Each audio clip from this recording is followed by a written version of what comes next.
Good afternoon. We are convening today's Committee on Public Safety and Military Affairs confirmation hearing for those who are watching on Zoom or remotely. In the event that we experience any kinds of technical difficulties and have to recess to a later date and time, we will do so we will recess to tomorrow at 3 p.m. in the same conference room. That'll be for March 12th, 2026 in this conference room 016. In the interest of time this afternoon, we do have a time limit of 2 minutes per testifier. And certainly with some of the other hearings that are going on in the building, I know everyone is sort of trying to accelerate to make sure that they get people in and out of these hearings as smoothly as possible. We do appreciate, your presence here this afternoon. We have, let me see, 1, 2, 3, 4 governor's message nominations today. We have starting first, governor's message 622, submitting for consideration and confirmation to the Correctional Industries Advisory Committee, nominee Shane Dowdy for a term to expire June 30, 2028. And members, I believe Mr. Dowdy is joining us on remote. Good afternoon, Mr. Dowdy. I'm not sure we have, well, we do have on behalf of, let's see, where did my list go? We do have on behalf of the department, Department Director Johnson.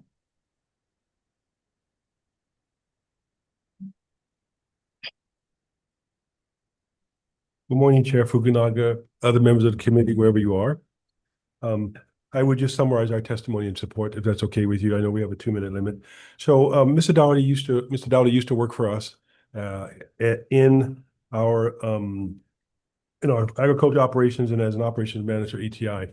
He's got a wealth of experience and knowledge in the system, and to make him an ideal candidate for this position. And so I would appreciate the committee's advise and consent for this highly qualified nominee. Thank you. Okay, thank you very much. I'm sorry, members. I testify. Yes. Thank you. Next we have, let's see, Mr. Dowdy, welcome. Yes, ma'am. Thank you. If you could kind of walk through some of the questions that you responded to, I think that would be helpful for members who may not be present today. They'll be able to watch the televised version. So I know you had sent us your written responses to the questions. So if you could kind of elaborate on those, we would very much appreciate that.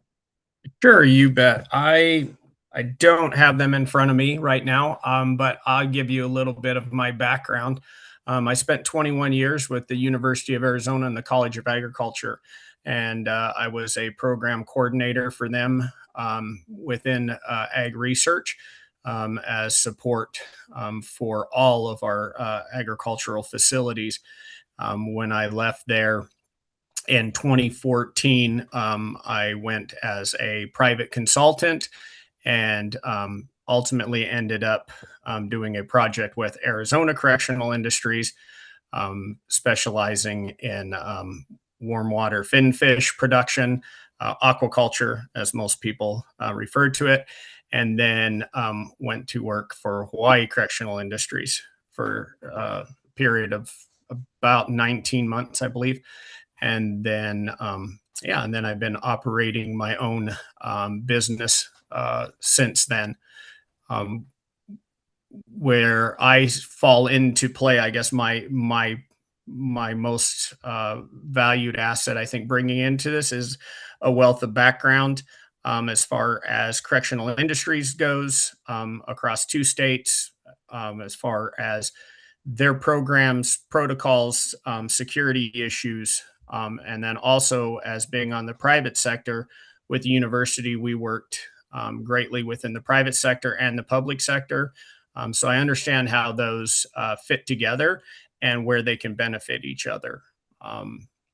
With that being the case, I have a great love and a passion for rehabilitation and for agriculture, obviously. And when I came to HCI, to Hawaii Correctional Industries, my goal was, and I took it all the way to Governor Ige at the time, to his office, about helping, people experiencing incarceration become excited about the agricultural field and the opportunities that lie there in order to help support food security for the state of Hawaii. Okay, well, thank you. One of the things that the legislature has really embarked upon over the last several years is a real strong emphasis on workforce development and training. And in agriculture in particular, Hawaii farmers are really dwindling. Many of them are approaching retirement. And so did you have specific, opportunities to test or pilot any specific projects with either Department of Agriculture or CTAR? Because I would imagine that, this area is such a great area of need. I don't think there's any shortage of need. It's a matter of how do we find, people who both have a passion as well as the ability to do well in farming and agriculture. Yeah, absolutely. When I was there in Hawaii, we were just getting started, and we were just improving our farm operation, getting it up, getting it in front of the public eye. We were just starting to market through some public vendors. And this problem with the dwindling population of farmers is not just being felt in Hawaii; it's being felt all the way across the country. And unfortunately, we as a country have done a really poor job of getting the youth excited about agriculture and agribusiness as a whole. It's one of the most exciting and technologically driven industries right now. And so a lot of that I believe, needs to be put in the forefront. And that was some projects that we were working on as far as alternative methods of crop production. We were just getting into a lot of the aquaculture. We were just starting to scratch the surface of aquaculture, but a lot of hydroponic work, a lot of raised bed, just alternative ways of producing agriculture. And we were getting a lot of interest from the clients that we served within the correctional realm. And so I was very excited about where we were going. And then we had a big shift in in funding and financing and things. And so unfortunately, a lot of that went by the wayside. And then a few key people within our industry retired out, just like what's happening everywhere. And our programs kind of faded into non-existence, which, I hope if I am allowed to serve on this board, I'm very much excited to get those back up and running and see how much excitement we can generate from this field, because it's super exciting what's happening across the world in agriculture right now. Well, thank you very much. We appreciate your commitment and your energy. Oh, thank you. Is there anyone else here to comment or testify on Governor's Message number 622?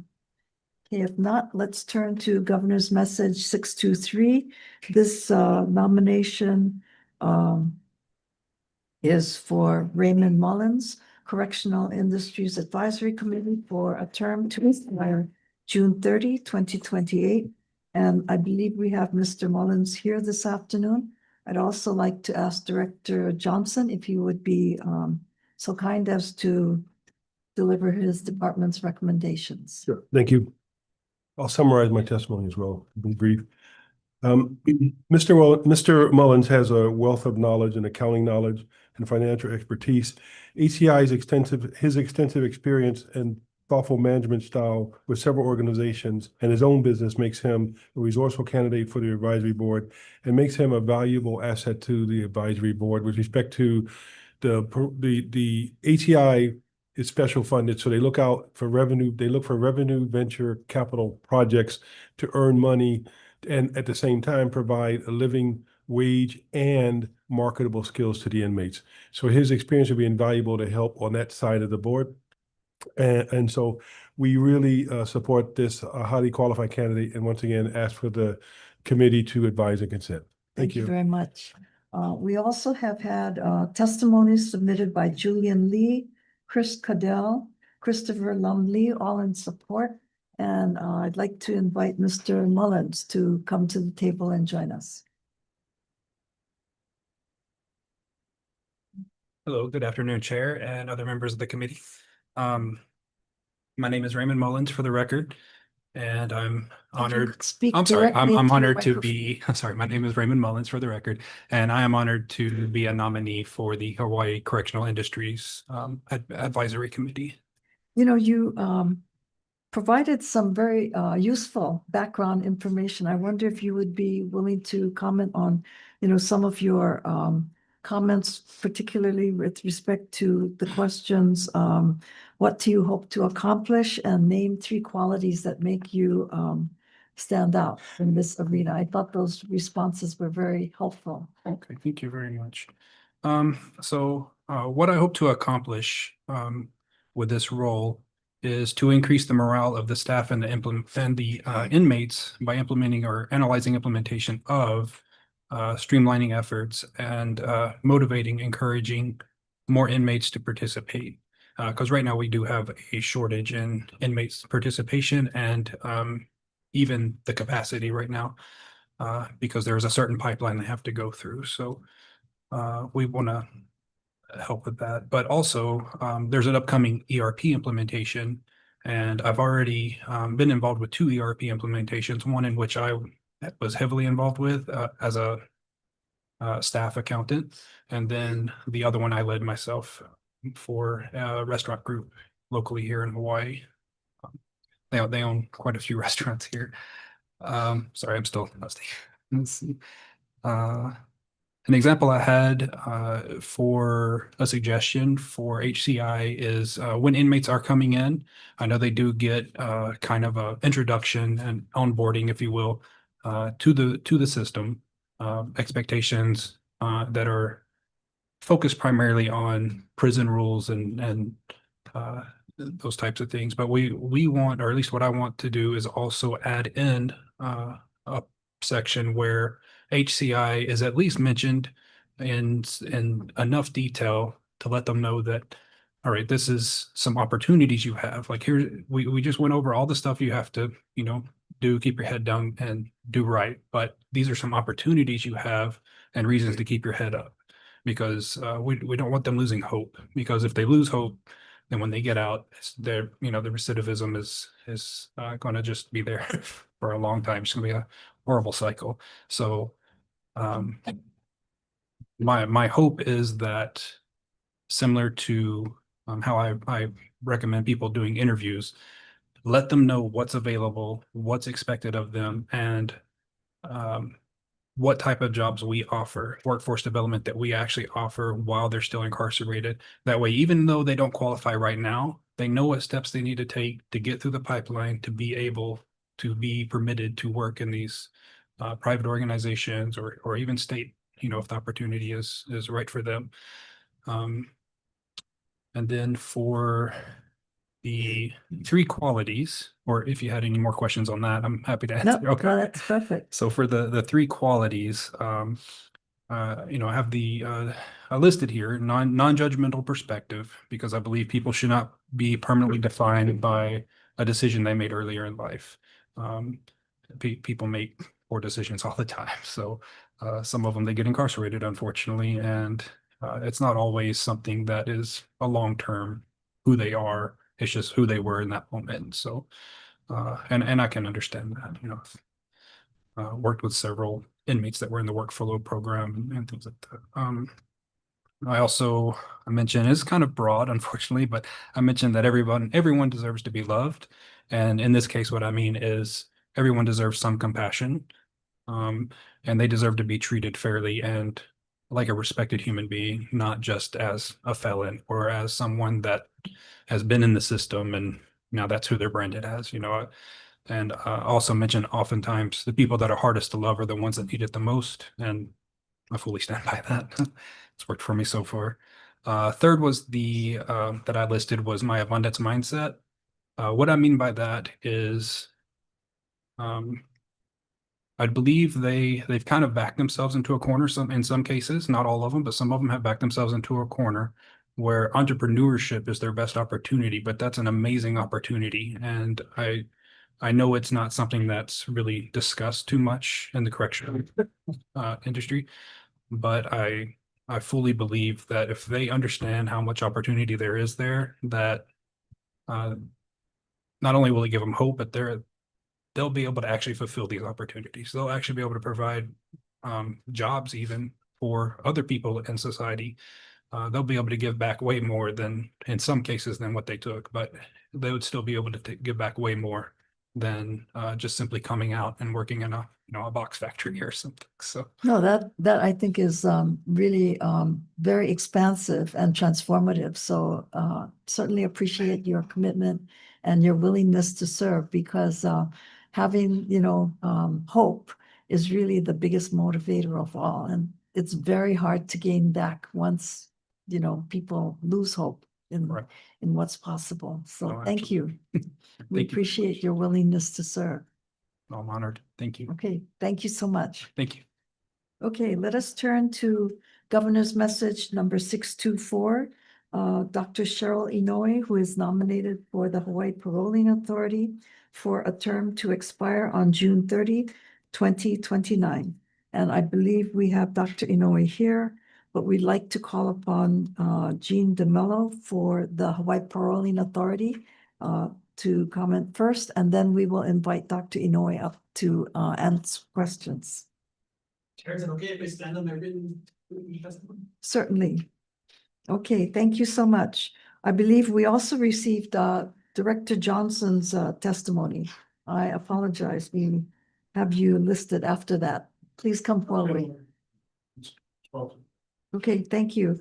Also, we have Corey Reinecke for Hawaii Paroling Authority. Stand on my written testimony as well. Okay, thank you. And we also received written testimonies in support from Alan Johnson and Edmund Fred Hume. Now we'd like to invite Dr. Inouye to join us, and if we could ask you to summarize, a little bit of your background. I think that sort of does speak volumes as far as your prior experience and history, and how you kind of came to serve in this initial term would be very, very valuable. Sure. Thank you for having me. One thing I do want to clarify is that I'm not a doctor, so I don't know where that came about, but I just have a master's in social work degree. So how this came about, my trajectory in my career has been pretty simple. If you've seen my resume, I've only worked at a few jobs. I actually got into social work because I wanted to help people. That's been my passion my entire career. And so I started off in gerontology. That was really my specialty, working with old people.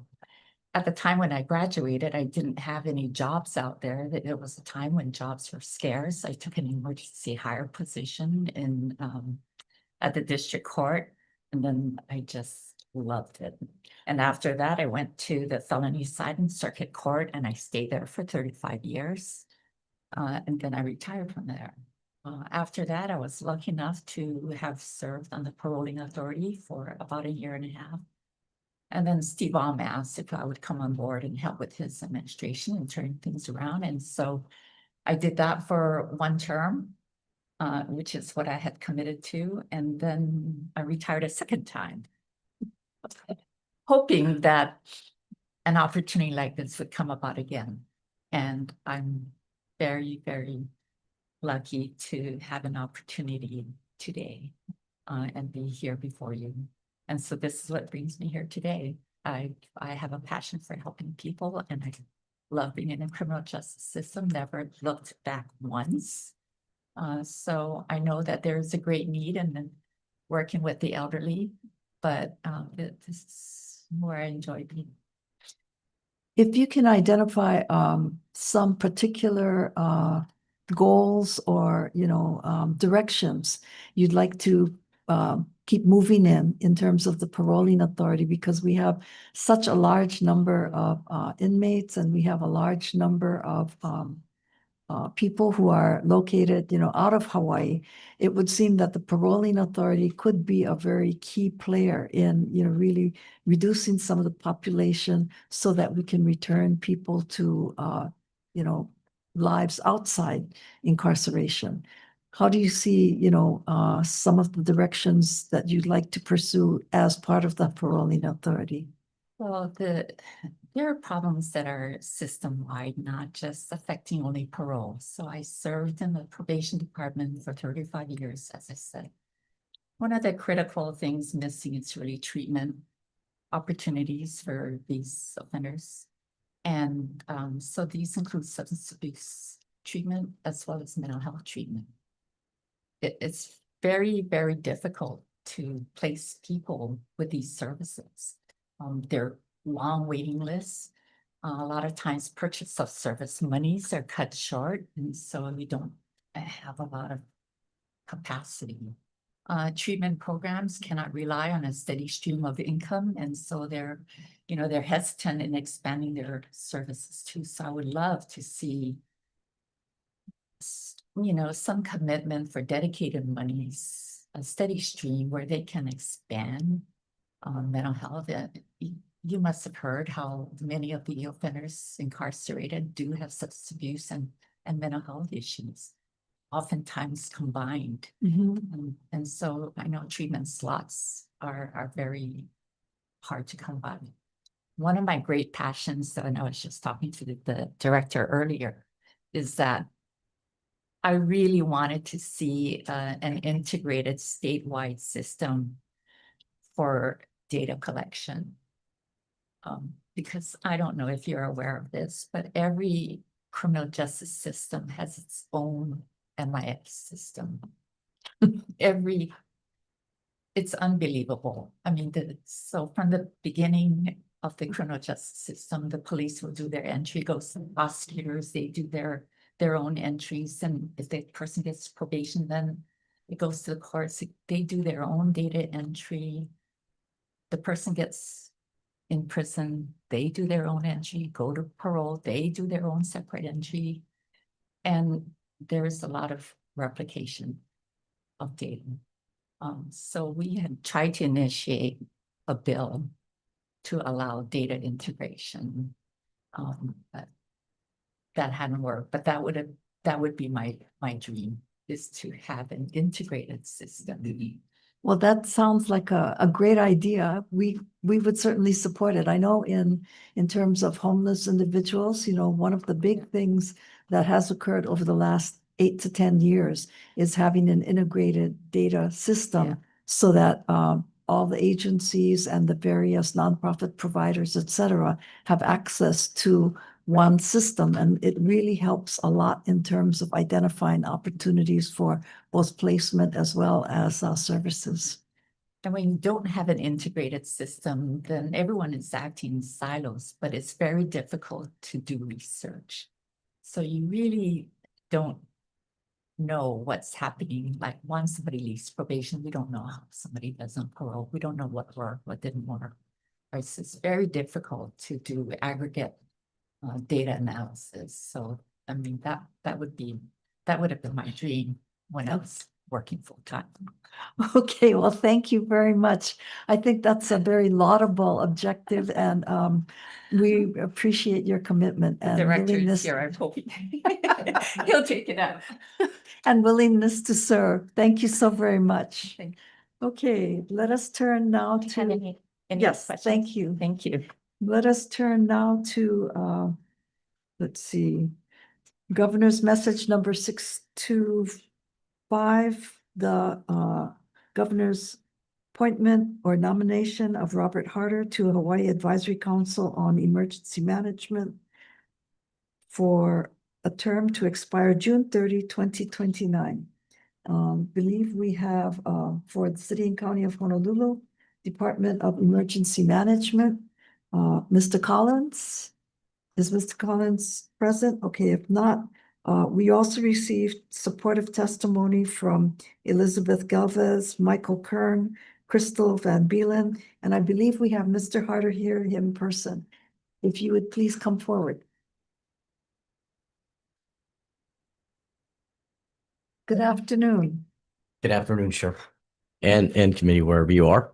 Oh, A day like today is definitely what emergency management is all about. Certainly, Dr. Collins is not able to be here today because he is very busy in the Emergency Operations Center for the city and county of Honolulu. And as you may have seen last night during the press conference with the city personnel in preparation for this incoming inclement weather, that was where my passion was when I was a full-time employee of the Department of Emergency Management, having just retired in the month of July of Well, this year. I think we are probably going to see a greater need for coordination and really preparation among state and county agencies. So you are very well prepared. Well, I'm going to say it is, as emergency management, it is a team sport. There is nobody that stands out anymore, though it is oftentimes the Department of Emergency Management or Civil Defense, depending on which county you're from, that brings together all the players. All the players are more than just those city employees. That is their day-to-day activity. Bringing together the coordination, the support and development of plans, and then the actual execution of those plans by state entities, right? Oftentimes people forget that it is not the county that gets to control schools to become shelters. It is the state, right? So we work very closely with the department, with the HIEMA, the Hawaii Emergency Management Agency, of course. And this council that I see is that advisory point, that element of both the public as well as those with experience, bringing that to the director as well as the lead administrator, the governor and yourself in the legislature. But working with all those partners, we have those, there's the private sector that's involved. We don't run our own water system. We don't run our own electrical system. We have to work very closely with those partners during a disaster like this in our preparation. Our non-governmental organizations, the American Red Cross, the Salvation Army, the Humane Society, we all have to work together, and we do. And fortunately, we do it ahead of time, right? It's often been said in the emergency management field, it is the wrong time to be exchanging business cards in the Emergency Operations Center the day of the operation. That is something that should have been done during training and planning and operations like that. So with my background in 14 years as an emergency manager with the city and county of Honolulu, my over 35 years as a volunteer in the American Red Cross, multiple chapters, and then my additionally over 30 years as a military officer working in the field of civil affairs, civil military operations, which involved humanitarian assistance operations, disaster response, and then defense support to civil authorities. But yeah, bringing all those together, that is the background that I can bring along with being a team member, a team player with those folks.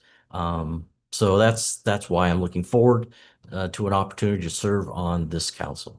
We definitely appreciate your energy.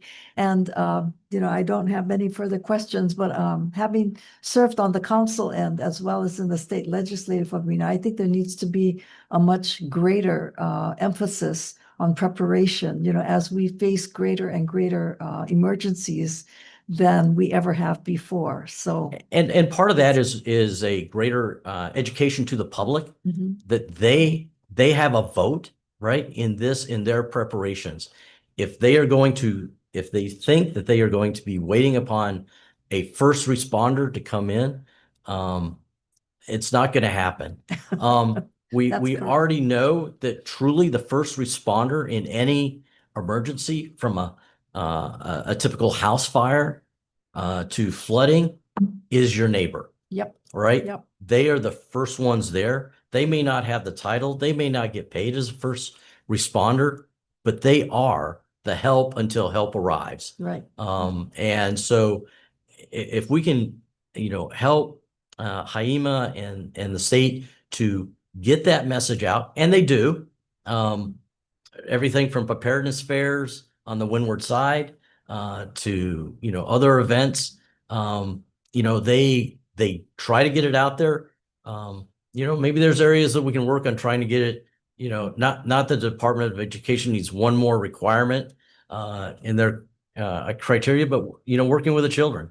Many times I've known with the Red Cross that if we get the children to think about fire safety and how to get out of their house during a fire, or when to test the smoke alarm in the house, mom and dad have a tendency to go, I guess we ought to do this. So yeah, it's simple things down at that level, as well as certainly the preparations of major events like hurricanes and tsunamis and flooding. On that note, thank you so much for your comments this afternoon.